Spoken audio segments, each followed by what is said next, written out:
From every mountainside, let freedom ring. And when this happens, and when we allow freedom ring, when we let it ring from every village and every hamlet, from every state and from every city, we will be able to speed up that day when all of God's children, Black men and white men, Jews and Gentiles, Protestants and Catholics will be able to join hands and sing in the words of the old Negro spiritual. Free at last, free at last. Thank God Almighty, we are free at last.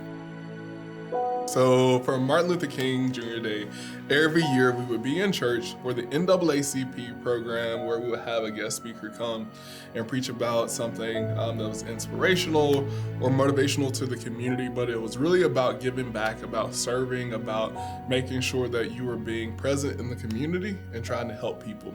The biggest thing that we were taught was Martin Luther King was not just fighting about tangible things, because a lot of people think, you know, I have a dream, and we hear the speech and it's like, I want to be able to have the house and the cars, but it was more so like emotional and mental as well, freedom on those levels. And I believe if Martin Luther King was still alive, he would still be fighting. I don't think he would say that his work would be done or complete, because you guys know, we live. Absolutely. I mean, I kind of agree. That was exactly kind of what I was going to say as well too, is MLK Day is kind of more so, at least for me, kind of a day to reflect on how far we have come as colored people in society, and still how far we have to go.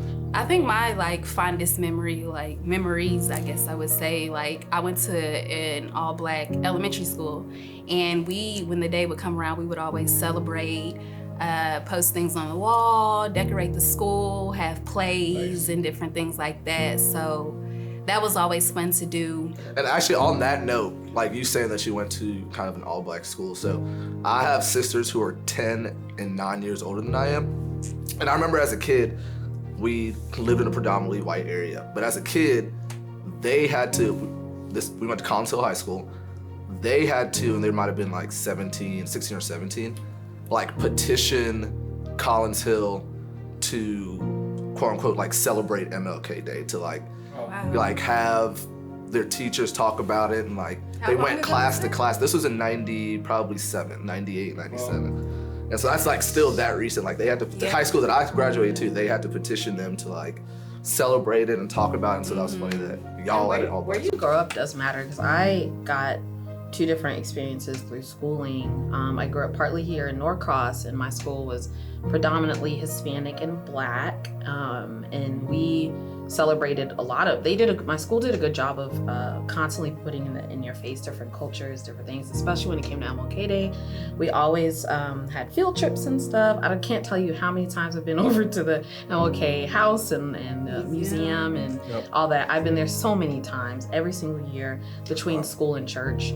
We'd go a lot. And so it was placed, the importance of it was placed in us as children in elementary school, right? And that was something I was exposed to all the time, and it was a constant kind of reminder. And then once I got to high school, I moved to Illinois, which was a completely different experience. Yes. It was a very different experience. I was now at a predominantly white high school, and I didn't know at first how to deal with that. I didn't know what to do.